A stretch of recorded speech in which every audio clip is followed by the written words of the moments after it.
Good morning, students. Today we are going to study Hindi 1, Rim Zim, भाग 3.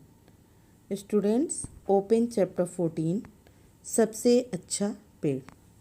बच्चों, आपने बहुत सारे पेड़ देखे होंगे और हर पेड़ के कुछ न कुछ फ़ायदे भी होते हैं. तो आइए हम लोग पाठ में देखते हैं किन पेड़ों के बारे में बताया गया है और पाठ को पढ़ना स्टार्ट करते हैं. 3 भाई थे.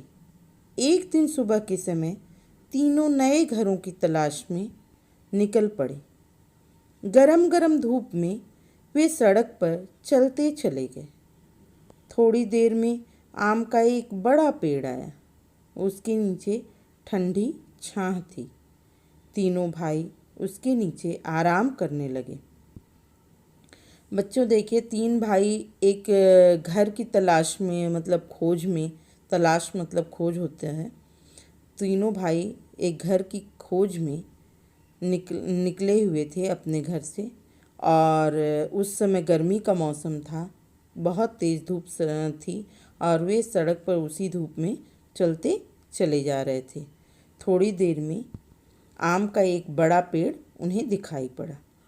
उसके नीचे ठंडी छाह थी. छाह मतलब छाया थी. उन्होंने देखा कि आम के पेड़ के नीचे ठंडी छाया है और तीनों भाई उसके नीचे आराम करने लगे. पेड़ के पके आम तोड़ तोड़ कर वे मीठा मीठा रस चूसने लगे. बड़े भाई ने कहा, भाई मुझे तो यही जगह पसंद है. आम के पेड़ से बढ़कर क्या हो सकता है. आम कच्चे होंगे तो हम अचार बनाएंगे और जब वे पक जाएंगे तो हम मीठे मीठे आम खाएंगे. कुछ आम हम बाद में खाने के लिए सुखा कर रख लेंगे. अब देखिए, तीनों भाई आम के पेड़ के नीचे बैठकर आराम करने लगते हैं और पेड़ के पके हुए आम तोड़कर तीनों भाई बहुत ही आनंद के साथ, बहुत ही खुशी खुशी उसका मीठा मीठा रस चूसने लगते हैं. बड़े भाई को वह जगह बहुत पसंद आती है और वह कहता है कि भाई मुझे तो यह जगह बहुत पसंद है. आम के पेड़ से बढ़कर उसे बहुत अच्छा, आम का पेड़ बहुत अच्छा लगता है और वह कहता है कि इस पेड़ से बढ़कर कोई और जगह क्या हो सकती है. अगर आम कच्चे होंगे तो हम उसके क्या बनाएंगे, अचार बनाएंगे और अगर वे पक जाएंगे तो मीठे मीठे आम खाने को मिलेंगे. और कुछ आम हम बाद में, अगर हमको खाना हो तो कुछ आम हम क्या करेंगे, बाद में खाने के लिए सुखा कर रख लेंगे. पहले भाई ने आम के पेड़ के नीचे एक झोपड़ी बनाई और वह वहीं ठहर गया. लेकिन उसके भाई वहाँ नहीं ठहरे. वे आगे चल पड़े. चलते चलते उन्हें केले के कुछ पेड़ मिले. तभी आसमान में एक काला बादल गुजरा. पहले भाई ने तो आम के पेड़ के नीचे अपनी एक अच्छी सी झोपड़ी बनाई और वह वहीं ठहर गया. ठहरना मतलब रुकना. वो पहला भाई वहीं आम के पेड़ के नीचे झोपड़ी बनाकर रुक गया. लेकिन उसके बाकी दोनों भाई जो थे वे वहाँ नहीं रुके. वे आगे बढ़ चले और चलते चलते उन्हें केले के कुछ पेड़ मिले. दोनों भाई आगे चलते चले गए और आगे जाकर उन्हें केले के कुछ पेड़ दिखाई देते हैं, केले के कुछ पेड़ मिलते हैं. और जब वो केले के पेड़ के पास पहुंचते हैं तभी आसमान से एक काला बादल गुजरा. आसमान में काले बादल छा जाते हैं. आप लोगों ने देखा होगा कि बारिश का जब मौसम होता है तो बादल किस तरीके से काला हो जाता है. काले बादल आ जाते हैं जिससे पता चलता है कि हाँ, अब बारिश होगी. टप टप पानी बरसने लगा. दोनों भाइयों ने केले का एक एक पत्ता काट लिया. उसके साए में उन पर पानी नहीं गिरा. ज़रा देर में बादल चला गया. बारिश रुक गई. अब देखिए, जब बारिश होती है तो आप लोगों ने देखा होगा आवाज़, पानी की जब बूंदें गिरती हैं तो कैसी आवाज़ आती हैं, टप टप करके आवाज़ आती हैं. तो उसी तरह जब काला बादल आसमान में छा जाता है और बारिश होती है तो टप टप की आवाज़ आती है और बारिश शुरू हो जाती है। और दोनों भाई बारिश से बचने के लिए क्या करते हैं, केले का एक एक पत्ता काटते हैं और अपने सिर पर रख लेते हैं, जैसा कि चित्र में दिखाया गया है। और उसके बाद क्या होता है, जब वो सिर पर केले के पेड़ को केले के पत्ते को रख लेते हैं तो उस पे से बारिश की बूंदें नीचे गिर जाती हैं और वे उनके ऊपर पानी नहीं गिरता है। और ज़रा देर बारिश होती है, फिर बारिश बंद हो जाती है, बादल चले जाते हैं और बारिश क्या हो जाती है, रुक जाती है, यानी कि बंद हो जाती है। दूसरे भाई ने कहा, बड़ी भूख लगी है। मुझे भी, तीसरे भाई ने कहा। दोनों ने केले का एक पत्ता चीरा, उन्होंने एक एक टुकड़े पर खाना परोसा और दोनों ने भर पेट खाना खाया। देखिए दोनों भाई क्या करते हैं, एक भाई को बहुत तेज़ भूख लगती है और वह बोलता है कि मुझे तो बहुत तेज़ भूख लगी है। तभी तीसरा भाई कहता है कि हाँ मुझे भी बहुत तेज़ भूख लगी है। फिर दोनों क्या करते हैं, केले का पत्ता चीरना मतलब क्या होता है, काटना, बीच से वो केले का एक पत्ते को काटते हैं और दोनों भाई एक एक टुकड़ा ले लेते हैं और उस पर खाना परोसते हैं और दोनों भाई भर पेट खाना खाते हैं। इसके बाद एक एक केला भी खाया। और केले के पेड़ के पास दोनों भाई रुके रहते हैं, तो इसलिए वे क्या करते हैं, खाना खाने के बाद जब खाना खा लेते हैं तो वे एक एक केला भी खाते हैं। और केला खाने के बाद देखिए आगे वो लोग क्या करते हैं।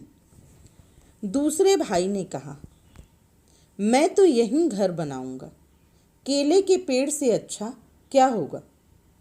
बढ़िया केले खाने को मिलेंगे, उनकी सब्जी बनाएंगे, कुछ केले हम बेच देंगे, उनके पैसे से हम चावल खरीद लेंगे और केले के पत्ते भी काम आएंगे। अब देखिए दूसरे भाई को केले के पेड़ की जगह बहुत पसंद आती है और दूसरा भाई क्या कहता है कि मैं तो भाई यहीं घर बनाऊंगा, मुझे तो यह जगह बहुत पसंद है और केले के पेड़ से अच्छा तो कुछ हो ही नहीं सकता है। या इससे हमको बढ़िया केले खाने को मिलेंगे, उनकी सब्जी बनाएंगे और कुछ केले अगर बाज़ार में बेच देंगे तो उनसे पैसे मिलेंगे और उन पैसों से हम क्या खरीद लेंगे, चावल खरीद लेंगे और केले के पत्ते भी काम आएंगे। इसीलिए दूसरे भाई ने वहीं अपनी झोपड़ी बना ली। अब देखिए दूसरे भाई को वह जगह बहुत पसंद आई और उसने अपनी झोपड़ी वहीं पर बना ली। मगर तीसरा भाई आगे बढ़ता चला गया। चलते चलते उसे नारियल का एक पेड़ मिला। पेड़ बड़ा लंबा और पतला था। तीसरे भाई ने कहा, कैसी प्यास लगी है। देखिए तीसरा भाई जो रहता है वो क्या करता है, वहाँ भी नहीं रुकता है और वो आगे बढ़ता चला जाता है। चलते चलते उसे क्या मिलता है, नारियल का पेड़ मिलता है। नारियल का पेड़ आप लोगों ने देखा होगा और अगर नहीं देखा है तो देखिए चित्र में नारियल का पेड़ बना हुआ है और नारियल का पेड़ कितना बड़ा है, लंबा पतला। तीसरा भाई वहाँ पहुँचता है और वहाँ पहुँचकर उसे प्यास का एहसास होता है। उसे लगता है कि उसे बहुत तेज़ प्यास लगी है, तो वह बोलता है, अरे कैसी प्यास लगी है। टप, एक नारियल ज़मीन पर टपक पड़ा। तीसरे भाई ने अपना चाकू निकाला। खर खर नारियल की जटाएं साफ हुईं। फिर उसने नारियल के छिलके में छोटा सा छेद किया और उसका ठंडा मीठा पानी पिया। नारियल के पेड़ की छोटी सी छांव। तीसरा भाई उसी छांव में बैठ गया और सोचने लगा। अब देखिए नारियल के पेड़ के पास पहुंचकर तीसरे भाई को प्यास का एहसास होता है। उसे लगता है कि उसे बहुत तेज़ प्यास लगी है और अभी वह यह सोचता ही रहता है। तभी टप की आवाज़ आती है और एक नारियल ज़मीन पर क्या होता है, टपक पड़ा, मतलब गिर पड़ा। टपकना मतलब नीचे गिर पड़ता है नारियल। तीसरे भाई ने अपना चाकू निकाला और तीसरा भाई क्या करता है, अपना चाकू निकालता है और नारियल की जटाएं मतलब नारियल पे जो आप लोगों ने नारियल देखा होगा और नारियल का ऊपर से कवर रहता है तो वो उसकी जटाएं रहती हैं और उसको क्या करता है, तीसरा भाई अपने चाकू से साफ करता है, जिससे खर्र खर की आवाज़ आती है और उसकी जटाएं साफ हो जाती हैं। उसके बाद क्या करता है, नारियल के छिलके में, जो अंदर की तरफ उसका नारियल का छिलका होता है, उसमें वह क्या करता है, अपने चाकू से एक छोटा सा छेद कर देता है। और उसके बाद क्या करता है, उसका ठंडा मीठा पानी, नारियल का पानी मीठा होता है और ठंडा भी होता है, तो वह ठंडा मीठा पानी पीता है। और नारियल के पेड़ की छोटी सी छां क्यों कहा गया है, क्योंकि नारियल का पेड़ काफ़ी लंबा होता है और उसके पत्ते ऊपर की तरफ होते हैं, जिससे बहुत अधिक छाया नहीं मिल पाती है, तो इसीलिए यहाँ पर छोटी सी छां कहा गया है। उसकी हल्की सी छाया उससे मिलती है और तीसरा भाई उसी छाया में बैठ जाता है और बैठ कर क्या करने लगता है, सोचने लगता है। अब देखिए तीसरा भाई किस चीज़ बारे में सोचता है, यहाँ आगे हम लोग पढ़ेंगे। आम का पेड़ बहुत बढ़िया होता है और आम भी बड़ा अच्छा फल है। केले का पेड़ बड़े काम का होता है और केला खाने में भी अच्छा होता है। अब देखिए तीसरा भाई सारे पेड़ों के बारे में सोचता है और सबसे पहले वह आम के पेड़ के बारे में सोचता है और सोचता है कि आम का पेड़ तो बहुत बढ़िया होता है और बहुत अच्छा फल भी देता है, उसका फल भी बहुत अच्छा होता है। केले का पेड़ भी बहुत काम का होता है और केला खाने में भी अच्छा लगता है और अच्छा होता भी है, सेहत के लिए फ़ायदेमंद होता है।